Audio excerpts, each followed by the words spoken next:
कोई सरदर्दी नहीं है, इधर उधर की नोट्स ले लो, मतलब कॉपी ले लो, नोट्स बनाते चलो, उसी को रिवाइज कर देना लास्ट टाइम पर। आ जाओ बेटा, देखो हम बात करते हैं कि मैडम जी जो ब्लड होता है, जो रुधिर होता है, ये होता क्या है। तो आप लोगों ने कई बार सुना होगा कि ब्लड जो है ना वो एक लिक्विड है हमारे शरीर में जो होता है। भाई लिक्विड तो तुम जानते हो, कोई भी तरल चीज जैसे पानी होता है, दूध होता है, वैसे आपका जो खून है वो भी लिक्विड होता है। बट इसको सिर्फ लिक्विड नहीं कह सकते तुम लोग, इसको एक और नाम आप लोग देते हो। आपके शरीर में जो ब्लड है ना बच्चे, वो होता है एक तरीके का टिश्यू, एक तरीके का ऊतक। तो पहले मैं लिख रही हूँ फिर समझाऊंगी। तो फर्स्ट पॉइंट क्या है भाई ब्लड के बारे में, आ जाओ यहाँ से दिखाती हूँ मैं तुम्हें थोड़ा सा पहले कि ये खून कैसा दिखता है, ये ब्लड एक्चुअल में कैसा होता है। तो देखो ऐसा सा है पूरा ब्लड, ऐसा है भाई पूरा ब्लड। अब तुम बोलोगे मैम इसमें क्या ब्लड है, ये सारा ही ब्लड है बेटा। अभी समझते चलेंगे कि कौन कौन सी चीज क्या क्या है इस ब्लड के अंदर। तो सबसे पहले हम लोग बात करते हैं कि ब्लड की स्टडी को क्या कहते हैं, यानी कि रुधिर के अध्ययन को क्या कहते हैं। तो सबसे पहले लिख लो भाई अध्ययन। तो रुधिर के अध्ययन को बोला जाता है हेमेटोलॉजी, ठीक है, हेमेटोलॉजी। एक नंबर का क्वेश्चन है एग्जाम के अंदर, हेमेटोलॉजी। हिंदी में भी यही बोलते हैं भाई, हेमेटोलॉजी। तो रुधिर के अध्ययन को बोला जाता है हेमेटोलॉजी। दूसरा पॉइंट कि भाई रुधिर है क्या।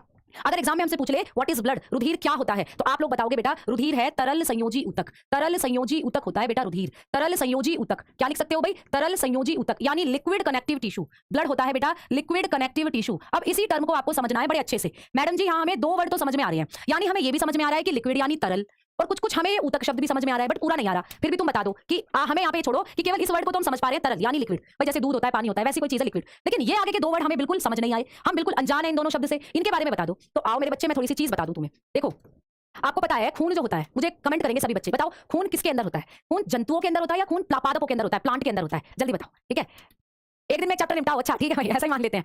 आ जाओ जल्दी पढ़ो, बताओ जल्दी। खून किसके अंदर होता है, आंसर मिल रहा है सभी के जंतुओं में, जंतुओं में, जंतुओं में। अब मुझे बताओ मैं और तुम किस में आते हैं, तुम बोलोगे हम भी जंतुओं में आते हैं। तो भाई हमारे अंदर भी खून होगा, होगा ना, बिल्कुल होगा। पौधों में तो खून है ही नहीं, उनको तो रख दो अलग, छोड़ दो उनको। अपनी बात करते हैं भाई बेटा, है ना। आ जाओ, अब मैं बात कर रही हूँ कि भाई एनिमल जो होते हैं, जो जंतु होते हैं, इनके शरीर में, यानी जंतुओं का जो शरीर होता है, इनकी जो बॉडी है, जंतुओं का जो शरीर है बच्चे, इसमें पाए जाते हैं ऊतक। जंतुओं के शरीर में होते हैं बच्चे ऊतक। कौन होते हैं ऊतक, यानी टिश्यू। अब आप सोच रहे होगे मैडम जी टिश्यू होते क्या है। तो बेटा कोई भी सजीव, इस पृथ्वी पर कोई भी सजीव है, चाहे वो पादप है, चाहे वो एनिमल यानी जंतु है, सबका शरीर छोटी छोटी कोशिकाओं से मिलकर बना है बेटा। चाहे एनिमल हो, ठीक है, चाहे प्लांट हो, सबका शरीर किससे मिलकर बना है, कोशिका से बेटा, कोशिका से। और यही कोशिका ऐसा नहीं है केवल एक ही कोशिका से मिलकर बना है, मैं बहुकोशिकीय जंतुओं की बात कर रही हूं जो बहुत बड़े हैं, जिनको तुम बिना माइक्रोस्कोप के देख सकते हो। तो उनके शरीर में बहुत सारी कोशिकाएं होती हैं बेटा। तो कोशिकाएं जुड़कर क्या बना लेती हैं, एक समूह बना लेती हैं, एक ग्रुप बना लेती हैं बेटा। तो जब बहुत सारी कोशिकाएं एक साथ इकट्ठा हो जाए और एक ग्रुप बना दे, तो उसी ग्रुप को, उसी समूह को बोला जाता है बेटा टिश्यू। उसी समूह को बोला जाता है बच्चे टिश्यू। समझ में आ रही है ना बात। तो टिश्यू क्या होते हैं, जब बहुत सारी कोशिकाएं या एक जैसी कोशिकाएं हमारे शरीर में, जैसे लीवर की कोशिकाएं सारी लीवर वाली हैं, वहां दिल की कोशिकाओं का कोई काम नहीं है। दिल की कोशिकाएं सारी दिल वाली हैं, वहां लीवर की कोशिकाओं का कोई काम नहीं है। तो दिल जो बना है वो दिल वाली कोशिकाओं से बना है, लीवर जो बना है वो लीवर वाली कोशिकाओं से बना है, फेफड़े जो बने हैं वो फेफड़ों वाली कोशिकाओं से बने हैं। ऐसा नहीं है कि सारी कोशिकाएं मिक्स होकर आपके ऑर्गन बना दिया, नहीं, हर ऑर्गन अलग अलग तरीके की कोशिकाओं से बना है। और वो अलग अलग तरीके की कोशिकाएं जब एक साथ जुड़ जाती हैं, एक ग्रुप बना लेती हैं, तो उसी ग्रुप को, उसी समूह को बोला जाता है बेटा टिश्यू। तो टिश्यू क्या होता है बेटा, आप लोग लिख सकते हो group of similar cell, group of similar types of cell, similar types of cell, यानी समान कोशिकाओं के समूह को, याद रखना, समान कोशिकाओं के समूह को क्या कहा जाता है, समान कोशिकाओं के समूह को बोलते हैं बेटा ऊतक। समझ में आ गई बात। तो ये अलग से क्वेश्चन पूछा जा सकता है, यही क्लियर कर दिया आपका मैंने कि भाई ऊतक क्या होता है बता दो। तो तुम बता दोगे समान कोशिकाओं का जो समूह होता है, यानी एक जैसी कोशिकाएं जब गुच्छा बना लेंगी मिलकर, उसी को बोलते हैं टिश्यू। ठीक है, अब मैंने आपको बताया, हम भी बात कर रहे हैं ब्लड के बारे में। अब ब्लड तो भैया केवल किसमें होता है, जंतुओं में, प्लांट में तो होता ही नहीं है भाई। तो यहाँ पर जो ये टिश्यू बना होगा, ये प्लांट वाला नहीं, ये एनिमल वाला ही बना होगा। इतनी बात समझ में आई नहीं, जल्दी बताओ। ये कॉन्सेप्ट क्लियर हुआ। कोशिका क्या होती है, बच्चा पूछ रहा है बेटा। कोशिका एक टॉपिक है आपका, मैंने कल सिलेबस में लिखाया भी था, तो मैं वहां पढ़ाऊंगी कोशिका क्या होती है। अभी हम ब्लड पढ़ रहे हैं, तो ब्लड होता है लिक्विड कनेक्टिव टिश्यू। तो वहां पर एक वर्ड आया टिश्यू, उस टिश्यू को समझाने की कोशिश कर रही हूं मैं आपको कि वो क्या होता है। बाकी कोशिका जब पढ़ाऊंगी ना डिटेलिंग में, बहुत अच्छे से बताऊंगी कि क्या होती है। हम सभी सजीवों की जो शरीर है वो एक छोटी सी यूनिट से मिलकर बना है, यानी हमारे शरीर में सबसे छोटी इकाई, सबसे छोटी जो यूनिट है वो कोशिका ही है। तो पढ़ेंगे उसको डिटेल में। अभी दिमाग से सारी खिचड़ी निकाल दो, अभी सिर्फ इसको दिमाग में रखो कि भैया ब्लड की बात कर रहे हो, और ब्लड क्या होता है, एक कनेक्टिव टिश्यू है। और टिश्यू क्या होते हैं बेटा, जब बहुत सारी कोशिकाएं आपस में जुड़ती हैं, तो उस ग्रुप को, उस समूह को ही बोला जाता है टिश्यू। समझ में आ गई बात। अब आगे चलते हैं, थोड़ा सा और समझो। अब मैंने क्या बोला कि भाई जितने भी टिश्यू हैं वो हम एनिमल वाले टिश्यू की बात कर रहे हैं, एनिमल टिश्यू, यानी कि बेटा प्लांट के अंदर तो मैंने बोला ब्लड होता ही नहीं है। तो ये जो ब्लड है ये कैसा ऊतक होता होगा बेटा, जंतु ऊतक। ये जंतु ऊतक के अंदर ही आता है। तो एक कहानी सुनो बेटा, जंतुओं के अंदर होते हैं 4 तरीके के ऊतक। यूपीएससी का कड़वा सच ये है कि 99.8% एस्पिरेंट यूपीएससी एग्जाम में फेल हो जाता है। जंतु तक के अंदर ही आता है। तो एक कहानी सुनो बेटा, जंतुओं के अंदर होते हैं 4 तरीके के ऊतक। देखो पहला है एपिथेलियल, पहला है बेटा एपिथेलियल टिश्यू, एपिथेलियल टिश्यू जिसको आप हिंदी में बोलते हो उपकला ऊतक। ठीक है, उपकला ऊतक। दूसरा है बेटा आपके बॉडी में, एनिमल की बॉडी में जो टिश्यू होता है वो है नर्वस टिश्यू। क्या है बेटा, नर्वस टिश्यू, जिसको हिंदी में बोलते हैं तंत्रिका ऊतक। ठीक है, तंत्रिका ऊतक। तीसरा है बेटा कनेक्टिव टिश्यू, कनेक्टिव टिश्यू। ठीक है, तीसरा है कनेक्टिव टिश्यू जिसको आप लोग हिंदी में बोलते हो संयोजी ऊतक। ठीक है, संयोजी ऊतक। और चौथा होता है बच्चे मस्क्यूलर टिश्यू, मस्क्यूलर टिश्यू, यानी जिसको हिंदी में बोलते हैं पेशी ऊतक। तो मैंने क्या बताया आपको, मैंने बोला कि जो हमारा ब्लड होता है वो ये वाला टिश्यू है, वो ये वाला टिश्यू है बेटा। तो कभी आपको एग्जाम में पूछे कि जंतुओं के शरीर में 4 तरीके के ऊतक होते हैं, इनमें से रुधिर कौन सा ऊतक है, ये पूछेगा एग्जाम में। तो वही बात मैं आपको समझा रही थी अभी पीछे कि ब्लड होता है कनेक्टिव टिश्यू। ठीक है बेटा, क्या नाम है भाई, सनातवी, सनातनी विचार, अच्छा बहुत अच्छा भाई, बहुत अच्छी आईडी बनाई हुई है, थैंक यू बेटा, अच्छा लग रहा है पढ़कर। तो ठीक है, तो अब मैंने क्या बोला भाई, खून तो जंतु में ही है, यानी कहीं ना कहीं जंतु वाले ऊतक को टाइप होता होगा जो ब्लड है, क्योंकि प्लांट में तो होता ही नहीं है। अब जंतुओं में 4 तरीके के ऊतक है, तो इन चारों में से कौन से ऊतक का टाइप होता है जो ब्लड होता है? तो आप लोग आंसर करके आ जाओगे कि भाई ब्लड होता है कनेक्टिव टिश्यू। अब कनेक्टिव टिश्यू के और भी एग्जांपल है, जैसे मैं आपकी हड्डियों की बात करूं बेटा, आपके शरीर में जो हड्डियां हैं, बोन्स है, वो भी कनेक्टिव टिश्यू का ही एग्जांपल है। भाई हड्डियां तो लिक्विड नहीं है, हड्डियां तो सॉलिड होती हैं, देखा है ना सबने, ये रही मेरी हड्डी है भाई, हड्डी तो सॉलिड है, लिक्विड है ही नहीं। तो मैडम जी फिर आपने जो डेफिनेशन अभी यहाँ पे लिखी थी कि जो ब्लड होता है वो तो तरल संयोजी ऊतक होता है, मींस संयोजी ऊतक तो है, ये तो बात समझ में आ गई, लेकिन संयोजी ऊतक के साथ लिक्विड वाला टिश्यू भी है बेटा, यानी ये ऐसा टिश्यू है हमारे शरीर का जो लिक्विड होता है। बेटा हमारे शरीर में ये जो चारों के चारों ऊतक है ना, सब सॉलिड है बेटा, सब सॉलिड है, केवल ब्लड ऐसा है जो लिक्विड है। तो वही डेफिनेशन मैंने वहां लिखी है कि ब्लड को आप लोग क्या बोलते हो, ब्लड होता है लिक्विड कनेक्टिव टिश्यू। समझ में आ गई बात? तो बेटा कनेक्टिव का मतलब ऐसा टिश्यू जो बॉडी पार्ट में कनेक्शन कर रहा है। भाई यहाँ चोट लगेगी तो यहाँ भी खून निकलेगा, है ना। बिहार पुलिस में बायोलॉजी से कितने क्वेश्चन पूछते हैं बेटा, ऐसा समझ लो 10-10 का वेटेज रहता है, 30 नंबर की साइंस रहती है, 10-10 का वेटेज रहेगा, ऐसा समझकर चलो, ठीक है। चलो ये सब आरपीएफ में भी आएगा बेटा, जहां भी बेसिक बायो आती है वहां सब जगह पूछा जाएगा, ये सब जगह इंपॉर्टेंट है, ठीक है। समझ में आई? आगे बढ़े, चलो। तो दोस्तों, बेटा नहीं बोलते दोस्तों बोल देते हैं, ठीक, आ जाओ आगे। अब बात कर लेते हैं कि नेक्स्ट पॉइंट, ये जो ब्लड होता है इसका हमारे शरीर में अमाउंट कितना होता है, रुधिर की मात्रा कितनी होती है? तो बेटा रुधिर की जो मात्रा होती है वो होती है 5 से 6 लीटर। तो हमारे शरीर के अंदर जो रुधिर का अमाउंट होता है वो 5 से 6 लीटर होता है, ठीक है। एमटीएस में भी पूछेगा बेटा, बिल्कुल पूछेगा। अब आगे बात करते हैं कि जो ब्लड होता है रुधिर, इसका पीएच मान कितना होता है, ब्लड की पीएच वैल्यू कितनी होती है, यानी अगर आप रुधिर को पीएच पैमाने पर रख दो तो रुधिर कितने से कितने रेंज के बीच में आकर रुकेगा। तो पहले लिख लो बेटा, ब्लड की पीएच वैल्यू होती है 7.4। तो ये इंपॉर्टेंट क्वेश्चन है एग्जाम का, मैं स्टार लगाकर लिख रही हूं। कई बार एग्जाम में पूछा है कि रुधिर का पीएच मान बता दो, रुधिर की पीएच वैल्यू बताओ कितनी होती है, तो आप बताओगे बच्चे 7.4 होती है। अब 7.4 पीएच वैल्यू है रुधिर की, तो रुधिर कैसा है, अम्ल है, क्षार है, उदासीन है, क्या है? तो तुम बताओगे ये बेटा होता है क्षारीय। जो रुधिर है ये क्षारीय होता है, यानी बेस होता है, ये बात भी आप याद रखोगे। या कई बार एल्केलाइन भी लिखा आता है, ठीक है, कई बार एल्केलाइन भी लिखा आता है। तो रुधिर का प्रकृति, रुधिर का नेचर कैसा होता है, क्षारीय होता है। अब कई बच्चों के दिमाग में ये बात पॉइंट कर रही होगी, ये पीएच वैल्यू होती क्या है, ये पीएच मान क्या होता है? तो चलो मैं तुम्हें बताती हूँ कि पीएच मान क्या होता है। पहले तुम इसका स्क्रीनशॉट छाप दो, ये जितने भी मैंने लिखवाए हैं ना सब एग्जाम में पूछे जाते हैं। रुधिर का अध्ययन हेमेटोलॉजी, रुधिर क्या है, एक तरल संयोजी ऊतक। रुधिर कितना होता है हमारे शरीर में, 5 से 6 लीटर। बेटा लड़कियों के शरीर में थोड़ा सा कम होता है ब्लड, लड़कियों के शरीर में 4 से 5 लीटर होता है। तो ऐसे नहीं पूछता एग्जाम में कि लड़के के शरीर में कितना, लड़के के शरीर में कितना, एग्जाम में सीधा सीधा पूछता है कि हमारे शरीर में रुधिर कितने लीटर होता है, तो सीधा सीधा बताना है 5 से 6 लीटर होता है, बात खत्म, ठीक है। फिर पूछेगा सीधा सीधा कि रुधिर की पीएच वैल्यू कितनी है, तो बता दोगे 7.4। और रुधिर क्या है बेटा, रुधिर अम्ल बिल्कुल भी नहीं है, रुधिर होता है क्षार, ठीक है। अब आओ, अब पीएच वैल्यू क्या है मैडम जी, ये पीएच वैल्यू क्या है? तो बेटा इसको तुम केमिस्ट्री में पढ़ोगे, पीएच मान जो होता है इसे तुम केमिस्ट्री में पढ़ोगे, लेकिन मैं फिर भी बता देती हूँ। एक पीएच स्केल होता है बेटा, एक पीएच स्केल होता है, ठीक है।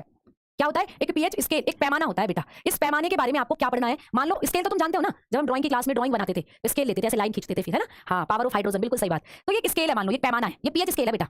इस पर ना कुछ वैल्यू लिखी होती है, यहाँ 0 लिखा होता है, यहाँ 7 लिखा होता है, यहाँ 14 लिखा होता है। तो जब तुम इस पीएच पैमाने पर ब्लड को डालते हो, मान लीजिए मैंने ब्लड डाल दिया ये, तो जो ब्लड है ना वो ऐसे ऐसे ऐसे ऐसे ऐसे ऐसे यहाँ आकर रुकेगा, यानी यहाँ 7 है, 7 से आगे यहाँ पे थोड़ा सा क्या होगा, 0.4 है मान लीजिए, है ना। तो बेटा ब्लड जो है ना एकदम यहाँ आकर रुक जाता है, तो हमें पता चल जाता है कि जो ब्लड है ना वो पीएच पैमाने पर कहाँ पर आकर रुक रहा है, 7.4 पर आकर रुक रहा है। तो हमें पता चल जाता है कि ब्लड का पीएच मान कितना है भाई, 7.4 है। और ये जो ब्लड मतलब कोई भी चीज जब इस पैमाने पर रखी जाती है, अगर वो चीज 0 से 7 के बीच में रुकती है ना बेटा, तो उसको हम एसिड मानते हैं, फिर उसको हम अम्ल मानते हैं, ठीक है। एकदम 7 पर आकर रुक जाए, एकदम 7 पर आकर रुक जाए तो उसको हम उदासीन मान लेते हैं, न्यूट्रल, क्या मान लेते हैं भाई, न्यूट्रल मान लेते हैं। लेकिन अगर कोई चीज 14 और 7 के बीच में आकर रुके तो उसे बेटा फिर हम बेस मानते हैं, उसे फिर हम क्षार मानते हैं। तो भैया रुधिर कहां आकर रुका, रुधिर 7.4 पर आकर रुका, यानी 7.4 तो 14 और 7 के बीच की वैल्यू है, इसीलिए मैंने लिखवाया है कि रुधिर क्या होता है बेटा, क्षार होता है, यानी रुधिर क्या होता है भाई, बेस होता है, यानी क्षार होता है। तो इसी तरीके से आपको पूछ लेता है कि पीएच पैमाने पर रुधिर की वैल्यू क्या होती है, ठीक भाई, समझ में आई ना बात। मैडम सीआरपीएफ के लिए क्या कर सकते हैं बेटा, बिल्कुल ये वाला बैच ले सकते हो, मतलब बैच क्या, क्लासेस ले सकते हो, फ्री है यूट्यूब पर, ठीक है। अच्छा, खून का लाल रंग हेमोग्लोबिन के कारण, बहुत बढ़िया, बिल्कुल सही बात। चलो तो आओ पढ़ते हैं और फैक्ट ब्लड के बारे में। अब आपको पूछेगा कि जो आपका ब्लड होता है, जो आपका रुधिर होता है, इसका हमारे वजन के अकॉर्डिंगली भैया भैया देखो हम ऐसे खुले में कहीं भी कुछ भी नहीं करेंगे, टिंकू हर पूछेगा कि जो आपका ब्लड होता है, जो आपका रुधिर होता है, इसका हमारे वजन के अकॉर्डिंगली कितना प्रतिशत होता है हमारी बॉडी में ब्लड का। बेटा वजन के अकॉर्डिंगली पूछ रहा है, जैसे मैं तुम्हारे सामने खड़ी हूं भाई, पहले कुड़ी का 47 वेट था, ठीक है, लक 28 कुड़ी का 47 वेट, बट अब 47 नहीं रहा, तो 50 पार होने चला है। तो मेरी बॉडी का अंदर, मेरी बॉडी में जो 50 किलोग्राम वजन है बच्चे, उसमें कितना प्रतिशत मेरी बॉडी के मतलब वेट के अकॉर्डिंगली होगा, तो वही पूछता है। तो वजन का कितने प्रतिशत बेटा, वजन का कितने प्रतिशत रुधिर का वजन होता है, कितने प्रतिशत रुधिर का वजन होता है, ये आपको पूछता है। तो हमारे बॉडी में हमारे वजन के अकॉर्डिंगली जो रुधिर का वजन है या रुधिर का जो कितना प्रतिशत है वो आपको पूछेगा कितना होता है, तो आप लोग बोलोगे, एक सेकंड, तो वजन का कितने प्रतिशत रुधिर होता है, तो आप लोग बता दोगे 7%। कितना बेटा, 7%। तो हमारे शरीर में हमारे कुल वजन का 7% जो होता है वो आपका रुधिर होता है, ठीक है। जैसे मेरी बॉडी में 50 किलो वजन है, अब तुम निकालो 7% कितना निकलेगा, तो मेरी बॉडी में उतना मेरा क्या है बेटा, ये ब्लड का वजन है, समझ में आ गई। तो ये वैल्यू भी आपको सीधे सीधे पूछेगा एग्जाम के अंदर। आ जाओ बात करते हैं आगे। बेटा जो ब्लड है इसका टेस्ट कैसा होता है, रुधिर का स्वाद कैसा होता है, तो रुधिर का स्वाद होता है, बालको जल्दी बताओ किसने रुधिर को टेस्ट करा है, जल्दी बताओ किसने पिया है खून। 3 से 5 लीटर नहीं होता बेटा, फिर तो एनीमिया हो जाएगा, फिर तो तुम्हें खून की कमी हो जाएगी। बताओ खून किसने पिया है, हाँ देखो सॉल्टी, कमेंट निकल गया, एक सिद्धू बोल रहे कड़वा, अरे कड़वा किसका पी लिया तुमने। ब्लड का जो टेस्ट होता है वो होता है सॉल्टी, नमकीन होता है बेटा ब्लड, नमकीन।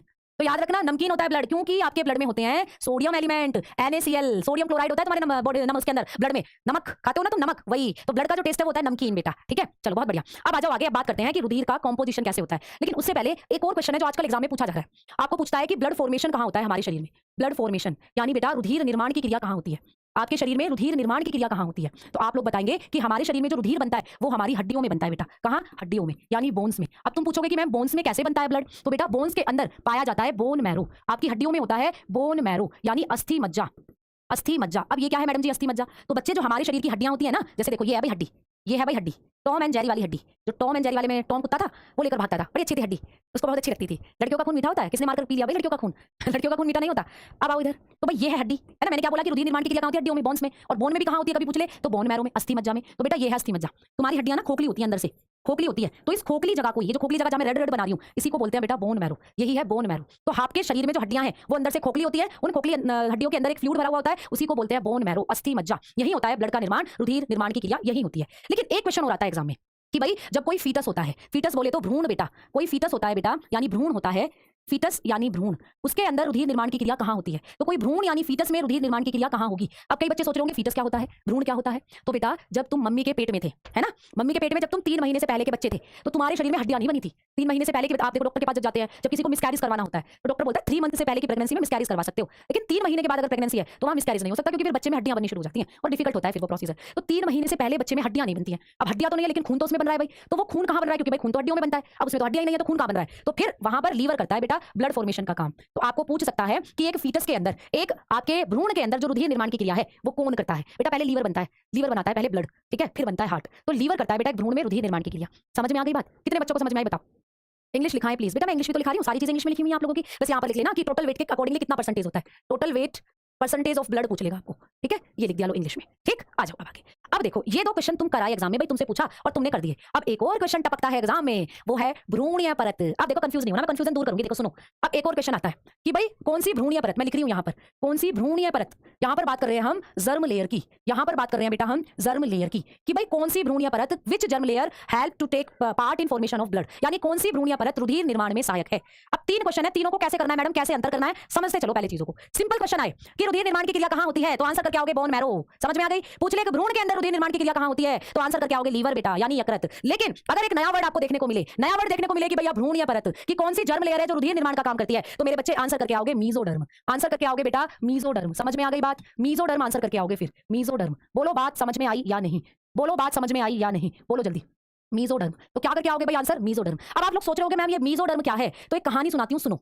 एक कहानी सुनाती हूँ। एक बच्चा ना 120 और 80 करके पीएच मान बता रहा है बेटा, वो आपके ब्लड प्रेशर की वैल्यू है, जो आपकी बॉडी में ब्लड प्रेशर होता है ना उसकी वैल्यू है बेटा, वो 120 से 80 mm ऑफ HG होता है ब्लड प्रेशर, बीपी, ठीक है, तो वो अलग चीज है। किस मीजोडर्म किस चिड़िया का नाम है? आप सुन लो किस चिड़िया का नाम है, कहानी सुनाती हूँ तुम्हें। देखो सबसे पहले हुआ क्या कि भाई शादी हो गई, शादी में तुम जाते हो रसगुल्ले खाकर आते हो, तो भाई एक लड़का था एक लड़की, शादी हो गई, है ना। अब प्रोसीजर हुआ रिप्रोडक्शन का, यानी स्पर्म और ओवा। आपको पता है शुक्राणु और अंडाणु। अब शुक्राणु और अंडाणु क्या करेंगे भाई, निषेचन की क्रिया होगी, शुक्राणु आएंगे और अंडाणु आएंगे, ठीक है। जो मेल होते हैं उनमें बनते हैं भाई स्पर्म, और जो फीमेल होती है उनमें बनते हैं अंडे यानी ओवा। अब जब स्पर्म और शुक्राणु आपस में मिलते हैं तो बेटा बनता है जाइगोट। क्या बनता है भाई? जाइगोट। एक कहानी चल रही है ये पूरी, जाइगोट को बोलते हो युग्मनज, ठीक है। अब ये युग्मनज क्या होता है? तुम भी ऐसे ही बने थे जब तुम पैदा हुए थे, अपनी मम्मी के पेट में गए थे, तो तुम भी ऐसे ही बने थे। स्पर्म और ओवा आपस में फर्टिलाइज्ड हुए थे, मिले थे, तुम थे पहले एक जाइगोट। ना तुम चंदा थे, ना तुम अनिकेत थे, ना तुम दिव्या थे, ना तुम सनिकेत थे, और ना ही मैं भावना थी। सबसे पहले जब हम इस पृथ्वी पर या इस संसार में भगवान ने हमें उतारा तो बेटा यहाँ क्या था, क्या बने हम लोग? जाइगोट बने, ठीक है। क्या बने बेटा? जाइगोट। तुम सब जाइगोट थे। अब जब तुम जाइगोट बने तुम तब भी बड़े शरारती थे, तुम्हें जब भी शांति नहीं थी। क्यों? क्योंकि तुम्हें बना दिया था भगवान ने एक कोशिका वाला। ये जाइगोट क्या होता है बेटा? एक कोशिकीय है। ये जाइगोट है एक कोशिकीय, ये सिंगल सेल है बेटा जाइगोट, एक ही कोशिका है भाई बेटा। इसमें तुम रोने लग गए, हम एक कोशिका के क्यों बनाए, हमें तो बहुत सारी कोशिका वाला बनाओ। तो भगवान ने कहा ले रो मत, तू अपने आप को विभाजित कर दे, तुझे एक कोशिका दी है ना मैंने, तू उसी कोशिका को तोड़ और बहुत सारी कोशिका में डिवाइड कर दे। तुमने बड़े खुश हो गए, तुमने बात मान ली, तुमने कहा चलो अब मैं अकेली कोशिका का हूं, लेकिन अब मैं अपने आप को क्या करूंगा? विभाजित करूंगा। तो इस जाइगोट ने क्या करना शुरू कर दिया बेटा? विभाजन। इस जाइगोट ने अपने आप को क्या करना शुरू कर दिया? इसने डिवीजन करना शुरू कर दिया। तो क्या आप पास की चीजें पढ़ने और दूर देखने के लिए बार बार चश्मा बदलते हैं? अब इसकी कोई जरूरत नहीं। पेश है इस जाइगोट ने अपने आप को क्या करना शुरू कर दिया? इसने डिवीजन करना शुरू कर दिया। तो भाई जब ये भगवान ने जाइगोट बनाया तो केवल एक कोशिका था, अब इसने क्या करा? अपने आप को डिवाइड करना शुरू करा, तो ये बन गया बहुत सारी कोशिकाओं में बट गया। पहले 8, फिर 16, फिर 64, फिर बेटा 100, ऐसे करके इसने अपने आप को डिवाइड करना शुरू कर दिया। तो एक कोशिका से 8 कोशिका में बटा, 8 से 16, 16 से 64 कोशिकाओं में, और लास्ट में इसने 100 कोशिकाएं कर ली अपने अंदर, ठीक है। अब जब तुम बन गए 100 कोशिका वाले, तो अब तुम्हारा नाम बदलकर हो गया क्या भाई? अभी तक तो तुम जाइगोट कहलाए जा रहे थे जब तुम एक कोशिका वाले थे, अब तुमने अपने आप को कर दिया डिवाइड, तो अब तुम 100 कोशिका वाले हो गए, तो तुम्हारा नाम हो गया गैस्ट्यूला। तुम्हारा नाम हो गया भाई गैस्ट्यूला। क्या नाम पड़ गया तुम्हारा? गैस्ट्यूला। तो मम्मी पापा ने सोनू मोनू चिंटू तो तुम्हारे नाम ही बाद में रखे हैं, सबसे पहले तो तुम कुछ और नामों से जाने जाते थे। तो सबसे पहले तुम्हारा नाम बना जाइगोट, सबका नाम जाइगोट था जितने भी बच्चे हैं। फिर तुम्हारा नाम जब तुम 100 कोशिका वाले हो गए, तुम्हारा नाम पड़ गया गैस्ट्यूला। क्या पड़ा भाई तुम्हारा नाम? गैस्ट्यूला। ठीक है, गैस्ट्यूला। अब ये जो गैस्ट्यूला है बेटा, ये गैस्ट्यूला आगे चलकर, मान लो मैं यहाँ बना रही हूँ, ये हो गया भाई गैस्ट्यूला, ये है गैस्ट्यूला, इसमें बहुत सारी कोशिकाएं हैं भाई, ये बहुत सारी कोशिकाएं हैं, ये गैस्ट्यूला बन गया। अब ये गैस्ट्यूला क्या करेगा, अपने आप के अपने अंदर 3 चद्दर ओढ़ लेगा। तुम्हें लग गई ठंड, फिर भाई तुमने क्या करा, 3 चादर ओढ़ ली अपने चारों तरफ। देखो कौन कौन सी चादर मैं बना रही हूँ। एक चादर ये हो गई पीली वाली, एक चादर ये हो गई हरी वाली, ठीक है, एक चादर ये हो गई सफेद वाली। अब जब तुम गैस्ट्यूला बन गए, तुम्हें बड़ी तकड़ी ठंड लगी, तुमने कहा अब तो 3 चादर ओढ़नी पड़ेंगी भाई, एक चादर से काम नहीं चल रहा। तो ये 3 चादर ही हैं बेटा जर्म लेयर, ये 3 चादर ही हैं जर्म लेयर। अब ये 3 चादर ही तुम्हारे शरीर में अंगों का निर्माण करेंगी। तो जब तुम जाइगोट से 100 कोशिका वाले हो गए थे ना, तो जब तुम गैस्ट्यूला बन गए, तभी तुम्हारे शरीर में तुम्हारा लीवर, किडनी, आंख, नाक, कान ये बनने शुरू हुए। और कृष्णा को तो ये कहानी अभी भी समझ में नहीं आई है, कृष्णा को तो ये कहानी अभी भी समझ में नहीं आई। तो देखो एक बार फिर से सुनो, हाँ बीच में मोरुला भी बनता है, बट इतना डीपली नहीं आएगा, मैं आपको समझा रही हूँ जर्म लेयर। ठीक है, देखो सबसे पहले शुक्राणु और अंडाणु आपस में मिलते हैं, तो बेटा बनता है जाइगोट। एक कोशिका होता है जाइगोट, एक ही कोशिका का होता है। फिर ये अपने आप को विभाजन करता है, विभाजन करके ये 100 कोशिकाओं का हो जाता है। ठीक है, फिर 100 कोशिकाओं वाली जो संरचना होती है उसको बोला जाता है गैस्ट्यूला। क्या बोलते हैं बेटा? गैस्ट्यूला। अब ये गैस्ट्यूला कुछ ऐसा दिखेगा, और इसी गैस्ट्यूला में अब जर्म लेयर बनना शुरू हो जाती है। जर्म लेयर कितनी होती है? 3 होती है। जैसे कि ये पीली वाली जर्म लेयर सबसे अंदर की है, इसको बोलते हैं एंडोडर्म। क्या बोलते हैं बेटा इसको? एंडोडर्म। ठीक है, एंडो मतलब सबसे अंदर वाली, एंडोडर्म। फिर ये बेटा जो सब बाहर में आपको ग्रीन वाली दिख रही है बीच वाली, इसको बोलते हैं मीजोडर्म। इसको बोलते हैं बेटा मीजोडर्म, यानी मध्य परत, जो कि आप लोगों का क्या बना रही है, दिख रखा है ना ऊपर, यही वाली परत है बेटा जो रुधिर बना रही है, ये जो बीच वाली परत है। और जो सबसे बाहर वाली परत है ये व्हाइट वाली, इसको बोलते हो एक्टोडर्म। एक्टोडर्म बेटा, क्या बोलते हैं इसको? एक्टोडर्म, यानी बाह्य परत। तो इन तीनों परतों में से कौन सी परत रुधिर बना रही है, ये आपको पूछता है एग्जाम में। तो अब जीवन में कभी डाउट नहीं रहेगा कि मीजोडर्म कैसे बनी, एंडोडर्म कैसे बनी, ये आपको मैंने क्लियर कर दिया यही। ठीक है, अब कभी डाउट नहीं रहेगा, दिमाग में भी फंस गया होगा कि हमारी मीजो परत यानी जब हमारी मध्य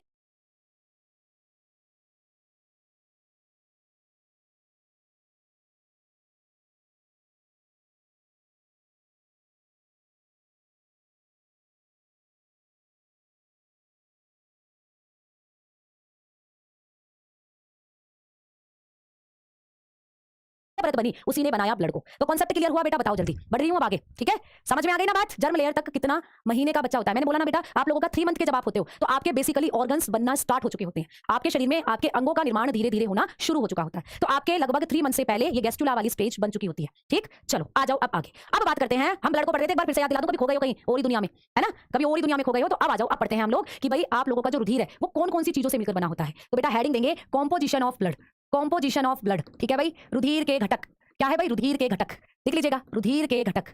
अच्छा मुझे बताओ, कितने बच्चों को चाय बनानी आती है? तुम सब चाय पीते होगे, है ना?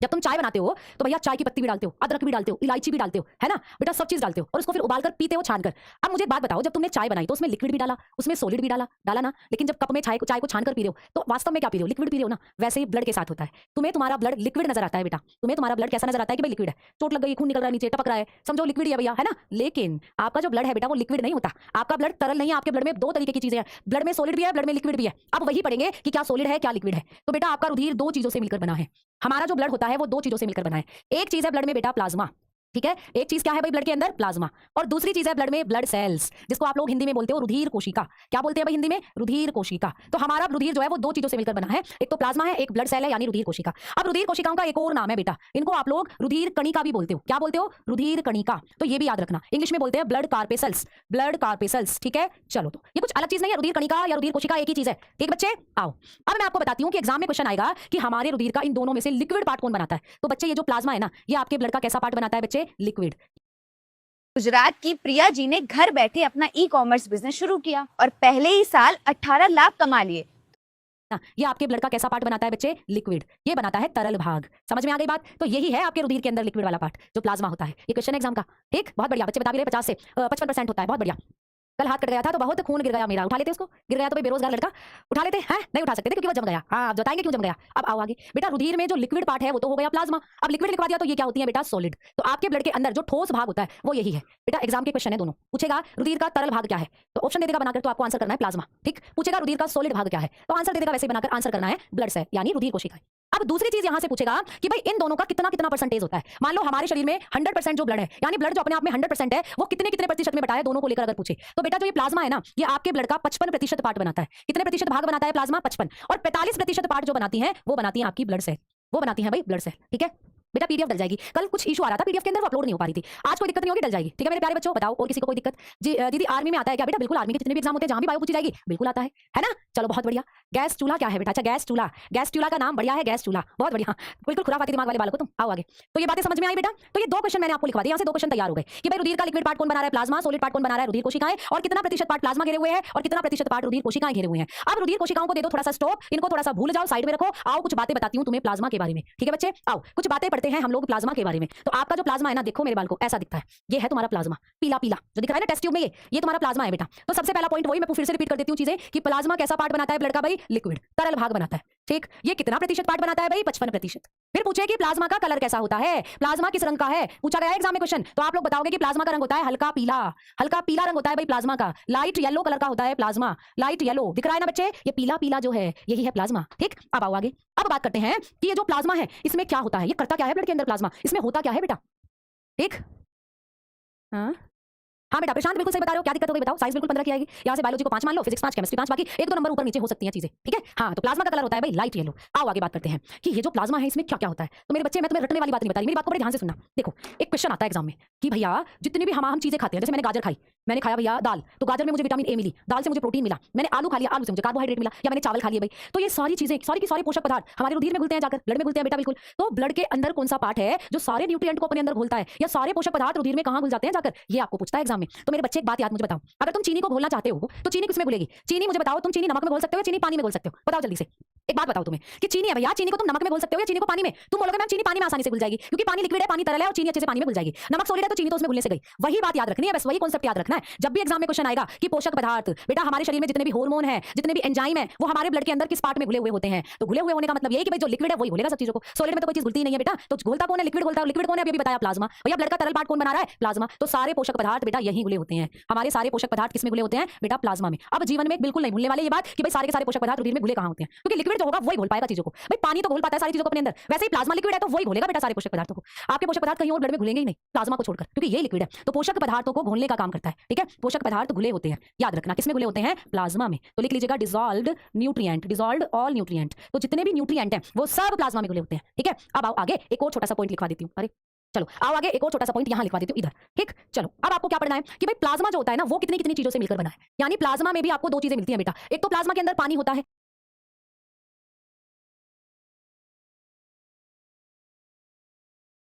ठीक है मैं यहां लिख रही हूं। एक तो प्लाज्मा में लिक्विड है, लिक्विड है तो पानी भी इसमें होता होगा। तो पूछ ले प्लाज्मा में पानी कितना होता है, तो बता दोगे 9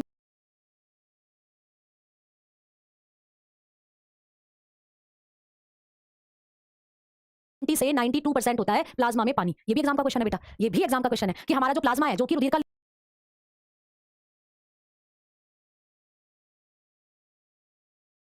लिक्विड पार्ट बनाता है, इसमें कितने प्रतिशत पानी होता है? तो तुम बता दोगे हमारे प्लाज्मा में 90 से 92% पानी पानी है, तभी तो ये लिक्विड है बेटा।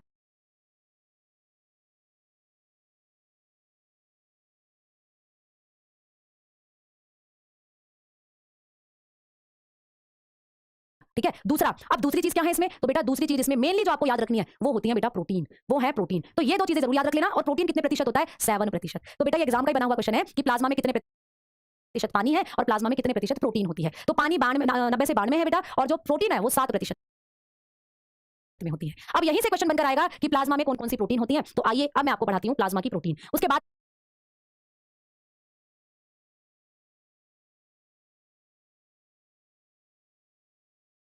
चलते हैं ब्लड सेल पर। तो बेटा हेडिंग दे देंगे प्लाज्मा प्रोटीन। प्लाज्मा प्रोटीन, तो हमारा जो प्लाज्मा है ना इसमें कौन कौन सी प्रोटीन होती है? आओ बात करते हैं प्लाज्मा प्रोटीन के बारे में। तो प्लाज्मा में होती है बेटा 3 प्रोटीन जो आपको याद रखनी है। पहली है एल्ब्यूलिन, ठीक है एल्ब्यूलिन, पहली है बेटा एल्ब्यूमिन प्रोटीन, एल्ब्यूमिन, पहली है बेटा एल्ब्यूमिन प्रोटीन। दूसरी है ग्लोब्यूलिन। हेलो, हाँ मैं ड्यूटी पे हूँ। देखो परेशान होने की कोई बात नहीं है। अरे भैया जल्दी है तो आप चले जाओ, मैं दूसरा कैब देख लूंगा। अरे नहीं नहीं भैया, वो क्या है ना मेरे बच्चे को थोड़ा सा बुखार हो गया है। ये है बेटा एल्ब्यूमिन प्रोटीन। दूसरी है ग्लोब्यूलिन, ग्लोब्यूलिन, दूसरी है बेटा ग्लोब्यूलिन, ठीक है ग्लोब्यूलिन, ये दूसरी प्रोटीन है प्लाज्मा में जो होती है। और तीसरी है सबसे इंपॉर्टेंट फैब्रिनोजन, फैब्रिनोजन। अब मुझे बताओ कितने बच्चों को फाइब्रिनोजन, ये बात समझ में आई जो मैंने आज तुम्हें पढ़ाई? बताओ जल्दी।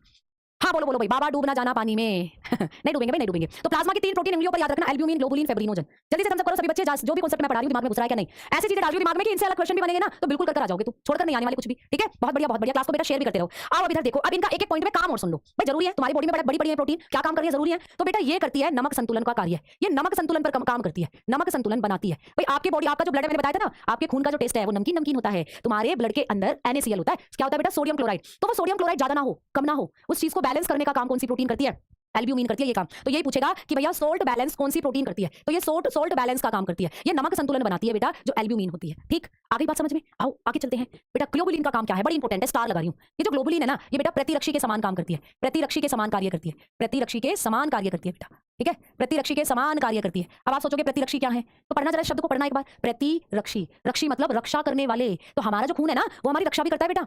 अब कई बार आप डॉक्टर के पास गए हो, डॉक्टर ने बोली, एक सूखी सी लड़की बैठी हुई है डॉक्टर के पास, बड़ी दुबली पतली सी, डॉक्टर ने उसका ब्लड टेस्ट करा, डॉक्टर ने बोला तुम्हारे अंदर तो 2 लीटर ब्लड है, तुम्हारे शरीर में जहां 5 से 6 लीटर ब्लड होना चाहिए, तुम्हारे अंदर तो 2 लीटर ब्लड है। इसका मतलब क्या हुआ, तुम्हें खून की कमी है। अब तुम्हें खून की कमी है तो तुम्हें बच के रहना है, तुम्हें ज्यादातर बीमारियां लग सकती हैं। क्यों, क्योंकि खून ही हमारी इम्यूनिटी बनाता है बेटा। हमारे शरीर में जो खून है ना वो हमें डिशुम डिशुम करके रोगों से दूर रखता है, बैक्टीरिया वायरस इन सबसे इम्यूनिटी हमें खून से मिलती है। इसीलिए तो बोलते हैं कि भैया आयरन वाली चीज खाओ, ऐसी चीजें खाओ जिससे ब्लड बनता है। ब्लड का अमाउंट बड़ा अच्छा होना चाहिए शरीर में, ब्लड निकल जाने से रोगी की मृत्यु हो जाती है, ब्लड की कमी के कारण मृत्यु हो सकती है। क्यों, क्योंकि रुधिर ही रोगों से बचाता है आप लोगों को।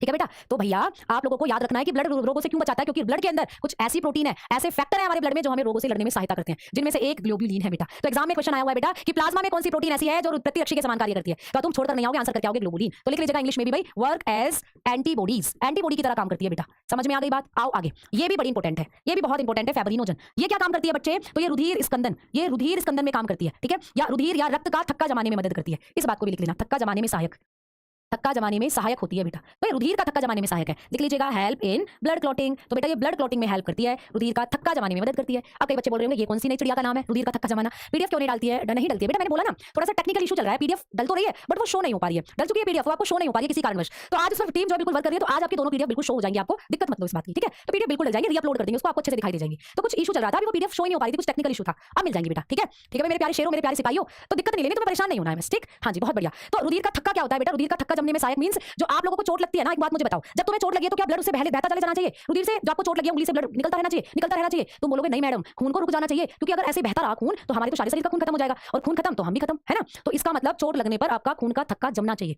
जो आपका घाव होता है ना, मान लो भाई ये मेरा हाथ है, ये मेरा हाथ है और मेरे हाथ के अंदर ये खून बह रहा है ना। अब मुझे लग गया चाकू, मुझे छोटा सा चाकू लग गया और ऐसे करके मेरा हाथ यहाँ से कट गया भाई। अब कट गया तो बहुत धड़ाले के साथ खून बाहर आएगा, आ गया भाई खून बाहर। अब मेरा खून क्या बाहर ही आते जाना चाहिए, नहीं इसको रुक जाना चाहिए। तो रुकेगा कैसे बेटा, आपके ब्लड के अंदर ये जो फाइब्रिनोजन है, इसके साथ इसके और भी साथी हैं बेटा, अभी बताऊंगी इस फाइब्रिनोजन के और भी साथी हैं जो खून को रोकने में हेल्प करते हैं ना। तो यहाँ पर ऐसे करके एक महीन परत जम जाएगी जिससे कि खून बाहर आना निकल जाएगा, और इसी प्रोसीजर को बोलते हैं ब्लड क्लोटिंग यानी रुधिर का थक्का जमना। इसी को बोलते हैं ब्लड क्लोटिंग यानी रुधिर का थक्का जमना। समझ में आ रही है ना बात। तो रुधिर का थक्का जमने में कौन कौन हेल्प करता है, WBC क्या है, RBC क्या है, प्लेटलेट क्या है, ये कहानी चलेगी कल की क्लास में। आज मुझे बताओ कि बच्चों को समझ आई चीजें या नहीं, जल्दी बताओ। हाँ भाई जल्दी बताओ मेरे प्यारे शेरों, में इंतजार कर रही हूँ। ये कौन है भाई गुस्से वाली इमोजी में, मैम 4 प्रकार की प्रोटीन होती है बेटा, 4 प्रकार की फाइब्रिनोजन बोल रहे हो तुम, फाइब्रिन बोल रहे हो शायद, फाइब्रिन बेटा होती नहीं है, फाइब्रिनोजन से फाइब्रिन बनती है लास्ट में। तो 4 नहीं 3 ही है, यही 3 याद करनी है। ठीक है, 4 नहीं 3 ही है, यही 3 याद करनी है। ठीक बेटा, बहुत बढ़िया, बहुत शानदार, बहुत मजा आ रहा है MP वाले बच्चों के साथ पढ़ने में, और दूसरे स्टेट के बच्चे तो हमारे साथ आए, अपना परिवार समझकर आए बेटा। और क्लास को शेयर भी कर दे, एक बार लाइक भी कर दे। तो कल पूरी कहानी ब्लड के बारे में जारी रहेगी।